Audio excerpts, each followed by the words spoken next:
El Rey Peste. De Edgar Allan Poe. Al toque de las 12 de cierta noche del mes de octubre, durante el caballeresco reinado de Eduardo III, dos marineros de la tripulación del Free and Easy, goleta que traficaba entre Sluis y el Támesis y que anclaba por el momento en este río, se asombraron muchísimo al hallarse instalados en el salón de una taberna de la parroquia de St. Andrews, en Londres, taberna que enarbolaba por muestra la figura de un alegre marinero. Aquel salón, aunque de pésima construcción, ennegrecido por el humo, bajo de techo y coincidente en todo sentido con los tugurios de su especie en aquella época, se adaptaba bastante bien a sus fines, según opinión de los grotescos grupos que lo ocupaban, instalados aquí y allá. De aquellos grupos, nuestros dos marinos constituían el más interesante, si no el más notable. El que aparentaba más edad, y a quien su compañero daba el característico apelativo de «patas», era mucho más alto que el otro.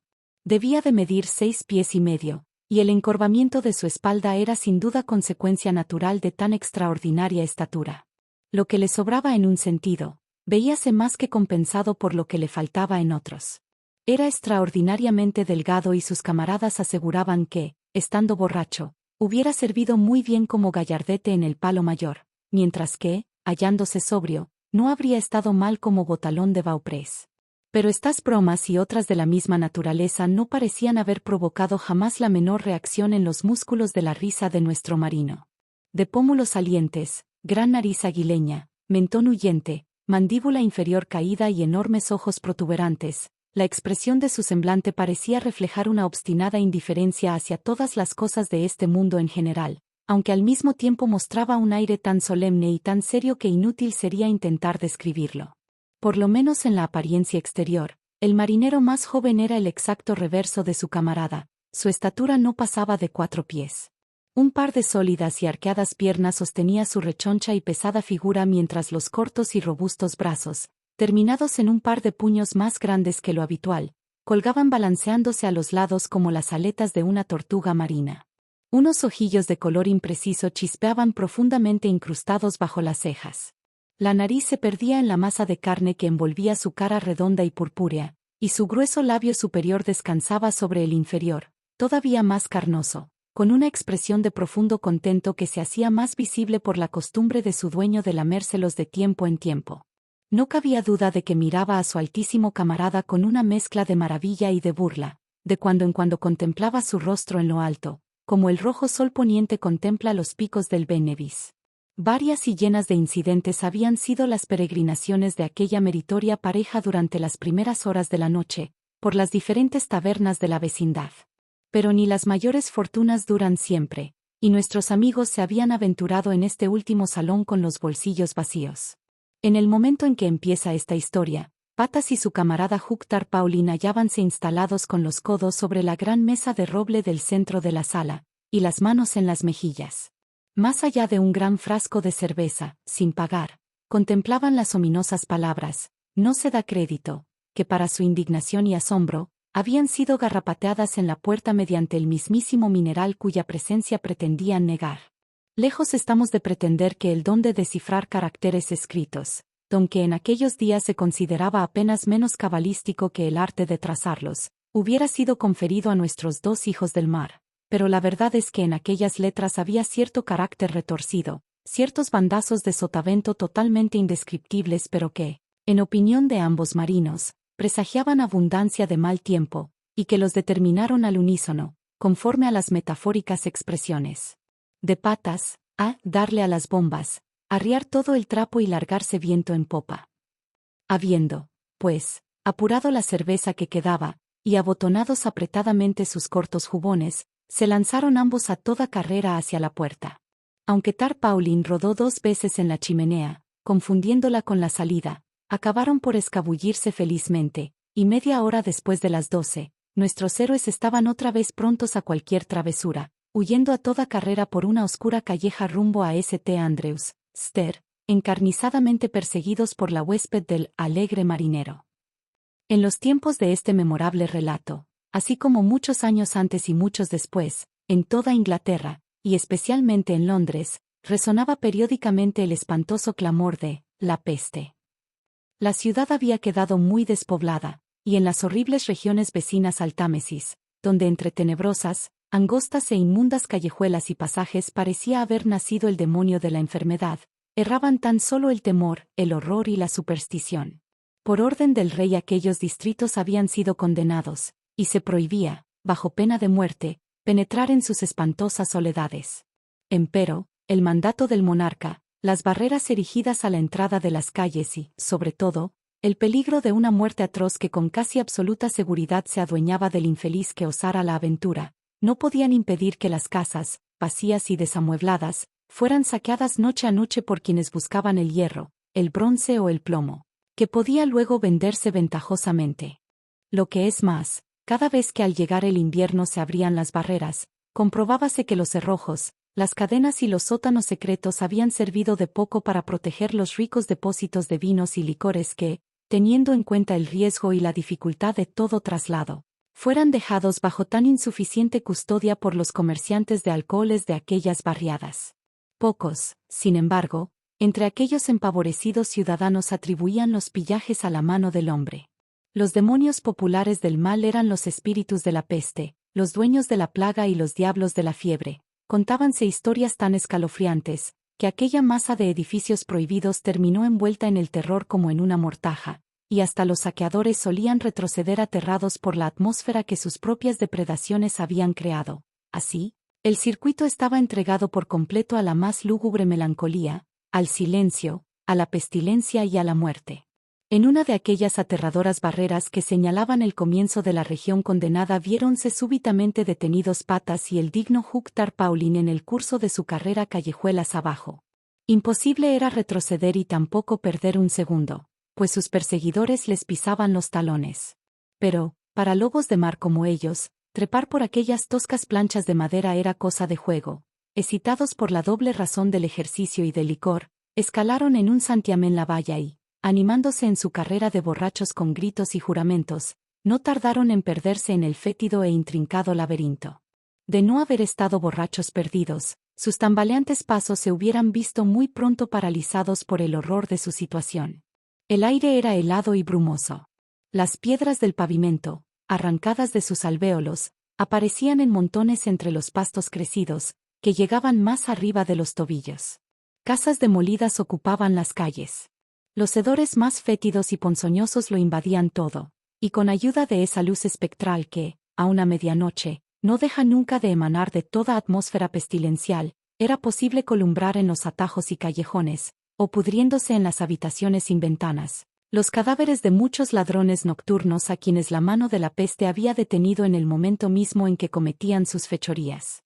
Aquellas imágenes, aquellas sensaciones, aquellos obstáculos no podían, sin embargo, detener la carrera de hombres que, de por sí valientes y ardiendo de coraje y de cerveza fuerte, hubieran penetrado todo lo directamente que su tambaleante condición lo permitiera en las mismísimas fauces de la muerte.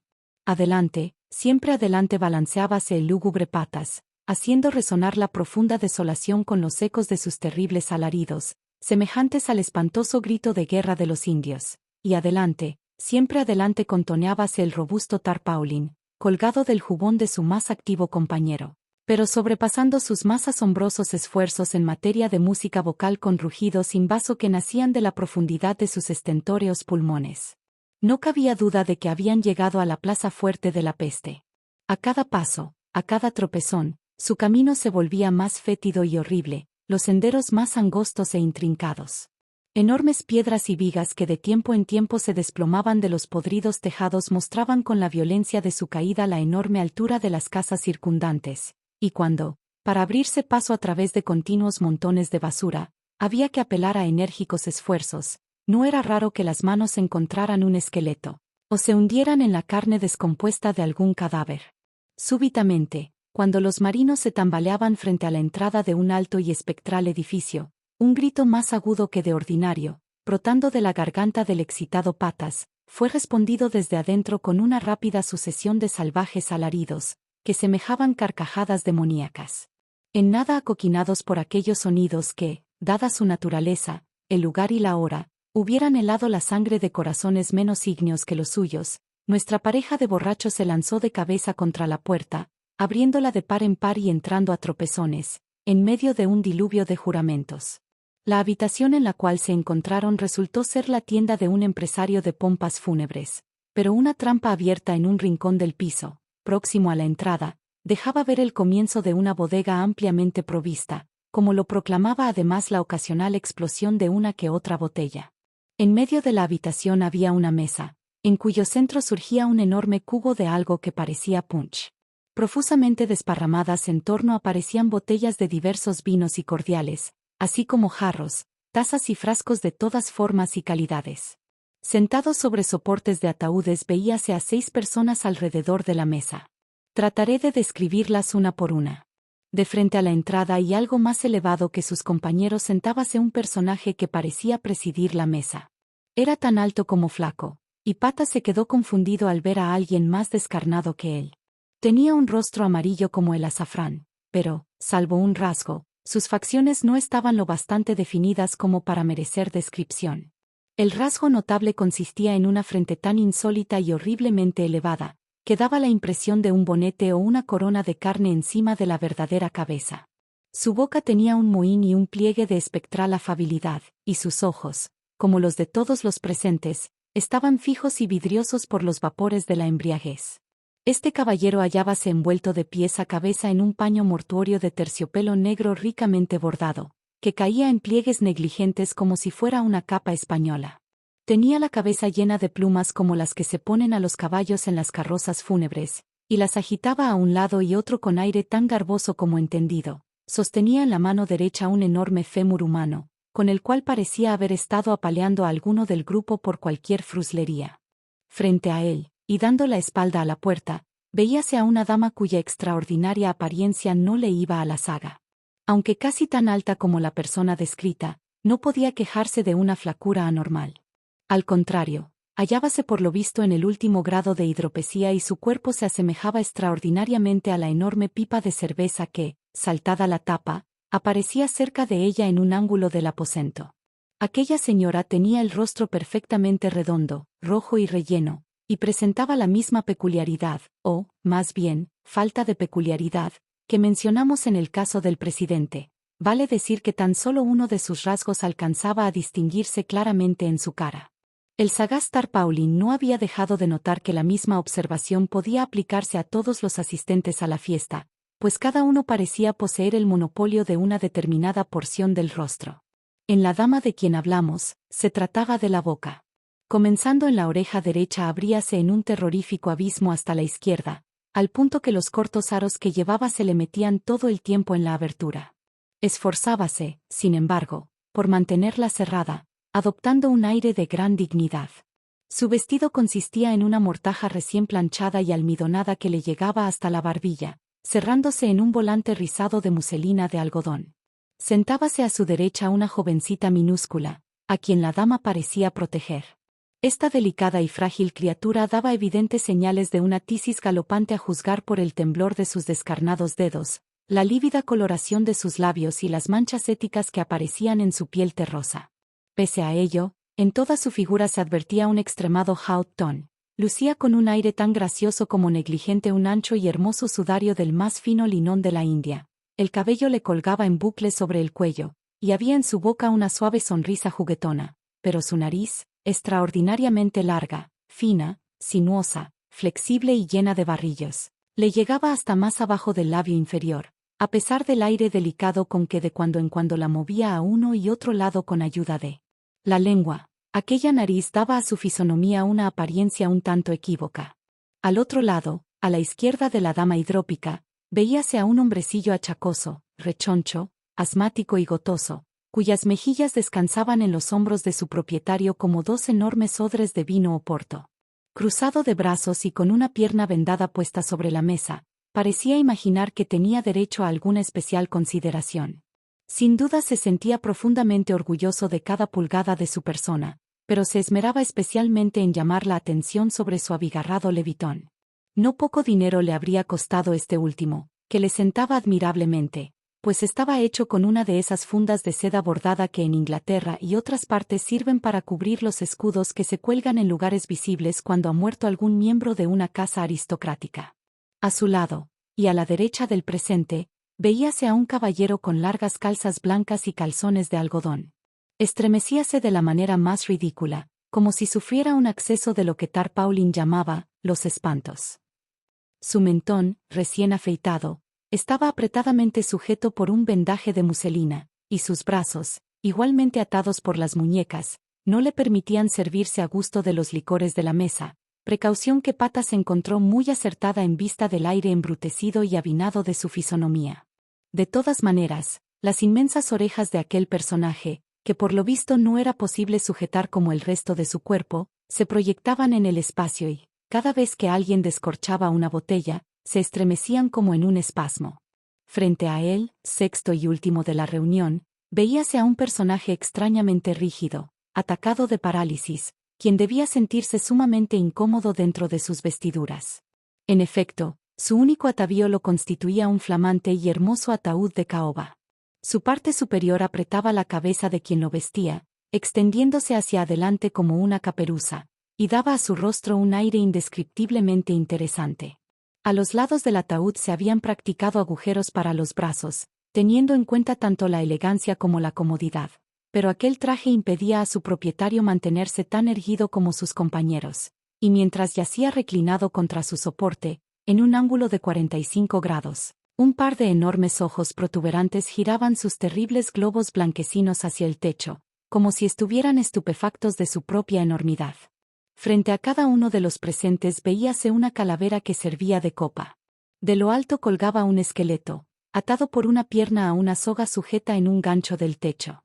La otra pierna, suelta, se apartaba del cuerpo en ángulo recto, haciendo que aquella masa crujiente girara y se balanceara a cada ráfaga de viento que penetraba en la estancia.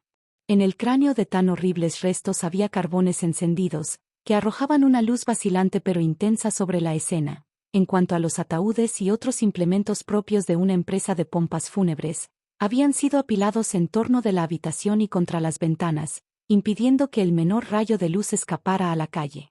A la vista de tan extraordinaria asamblea y de sus atavíos no menos extraordinarios, nuestros dos marinos no se condujeron con el decoro que cabía esperar. Apoyándose en la pared que tenía más próxima, Patas dejó caer más de lo acostumbrado su mandíbula inferior, mientras abría los ojos hasta que alcanzaron el diámetro máximo mientras Hugh Tarpaulin, agachándose hasta que su nariz quedó al nivel de la mesa, apoyó las palmas de las manos en las rodillas y estalló en un mar de carcajadas tan agudas, sonoras y estrepitosas como fuera de lugar y descomedidas. No obstante, sin ofenderse por tan grosera conducta, el alto presidente dirigió una afable sonrisa a los intrusos, saludándolos muy dignamente con un movimiento de las plumas de la cabeza, tras de lo cual, levantándose, los tomó del brazo y los condujo a un asiento que otros de los presentes habían preparado para ellos. Patas no ofreció la menor resistencia y se instaló como le indicaron, pero el galante Hugh, llevando su caballete de ataúd desde donde lo habían puesto hasta un lugar próximo a la jovencita tísica de la Mortaja, se instaló a su lado lleno de alegría y, zampándose una calavera llena de vino tinto, brindó por una amistad más íntima. Al oír esto, el rígido caballero en el ataúd pareció excesivamente incomodado, y hubieran podido producirse consecuencias graves de no mediar la intervención del presidente, quien, luego de golpear en la mesa con su hueso, reclamó la atención de los presentes con el discurso siguiente. En tal feliz ocasión, es nuestro deber. Sujeta ese cabo. Lo interrumpió Patas con gran seriedad. Sujeta ese cabo, te digo, y que sepamos quiénes sois y qué demonios hacéis aquí, equipados como todos los diablos del infierno y bebiéndoos las buenas bebidas que guarda para el invierno mi excelente camarada Will Wimble, el empresario de pompas fúnebres. Ante esta imperdonable demostración de descortesía, todos los presentes se enderezaron a medias, profiriendo una nueva serie de espantosos y demoníacos alaridos como los que habían llamado la atención de los marinos.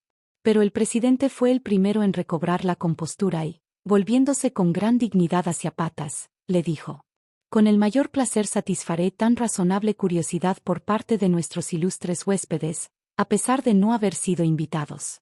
Sabed que en estos dominios soy el monarca y que gobierno mi imperio absoluto bajo el título de Rey Peste I. Esta sala, que suponéis injuriosamente la tienda de Will Wimble, el empresario de pompas fúnebres, persona a quien no conocemos y cuyo plebeyo nombre no había ofendido hasta ahora nuestros reales oídos, esta sala digo, Es la sala del trono de nuestro palacio, consagrada al consejo del reino y a otras sagradas y augustas finalidades. La noble dama sentada frente a mí es la reina Peste, nuestra serenísima consorte.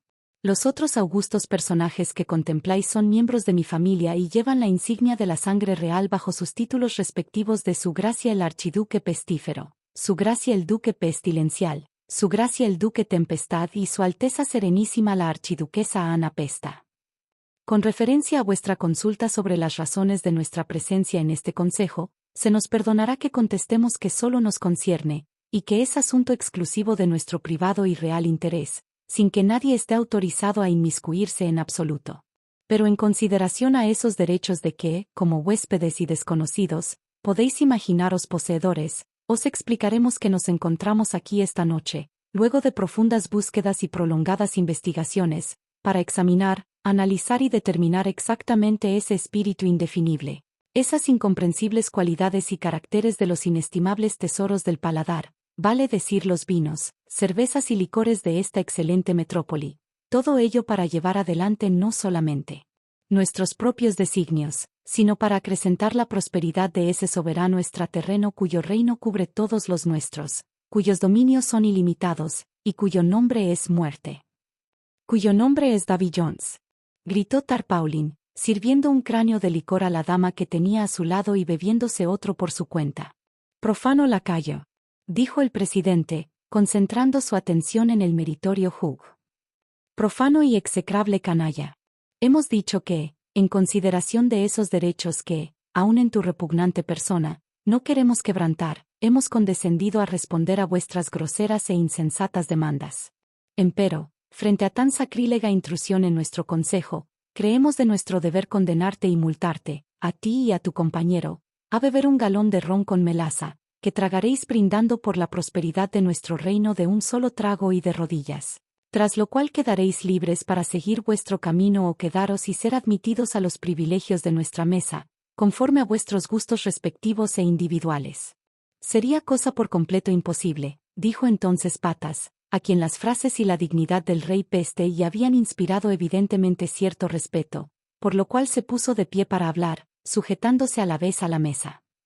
Sería imposible, sabedlo, Majestad, que yo estivara en mi bodega la cuarta parte del licor que acabáis de mencionar. Aun dejando de lado el cargamento subido a bordo esta mañana a manera de lastre, y sin mencionar las distintas cervezas y licores embarcados por la tarde en diversos puertos, me encuentro ahora con un arrumaje completo de cerveza, adquirido y debidamente pagado en la enseña del alegre marinero.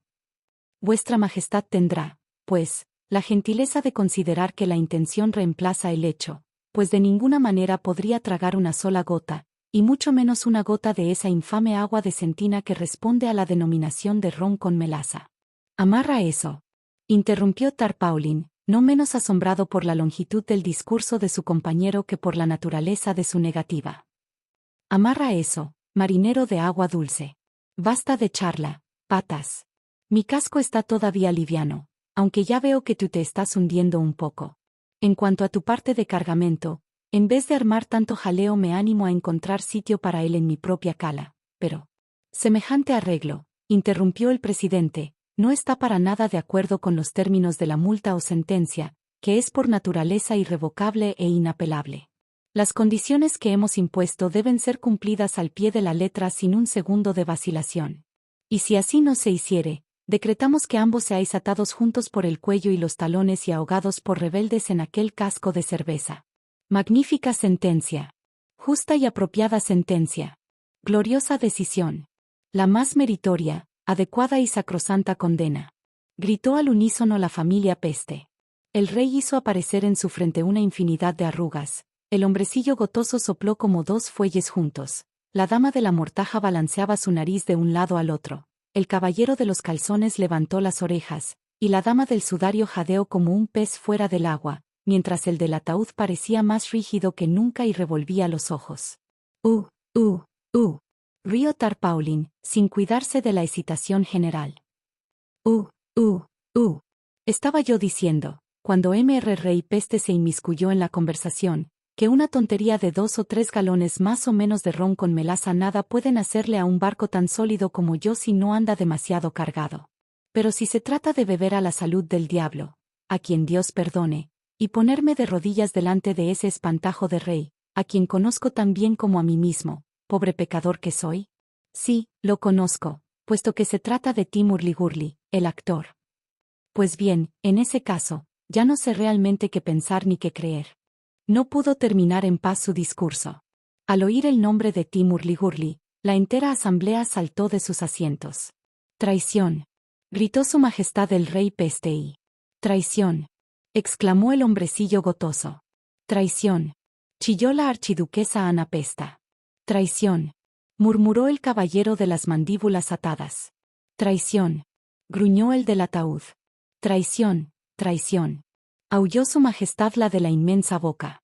Y, sujetando al infortunado Tar Paulin por la parte posterior de sus pantalones en momentos en que se disponía a beber otra calavera de licor, lo alzó en el aire y lo dejó caer sin ceremonia en el gran casco abierto de su amada cerveza.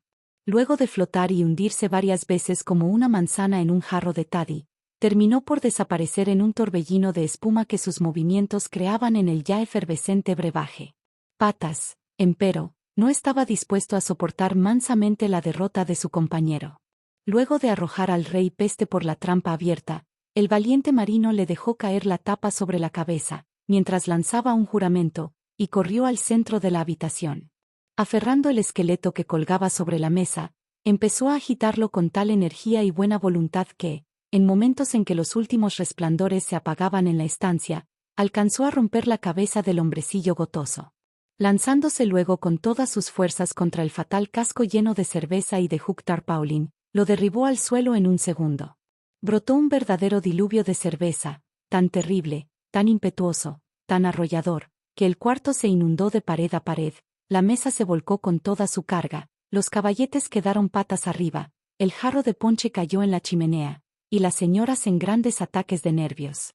Montones de artículos mortuorios flotaban aquí y allá. Jarros, picheles, damajuanas se confundían en la melé, y las botellas revestidas de paja se entrechocaban desesperadamente con los botellones vacíos. El hombre de los estremecimientos se ahogó allí mismo, el caballero paralítico salió flotando en su ataúd, y el victorioso Patas, tomando por la cintura a la gruesa dama de la mortaja, lanzóse con ella a la calle, corriendo en línea recta hacia el Free and Easy, seguido con viento fresco por el temible Tar Paulin, quien, luego de estornudar 3 o 4 veces, jadeaba y resoplaba tras él, llevándose consigo a la archiduquesa Ana Pesta.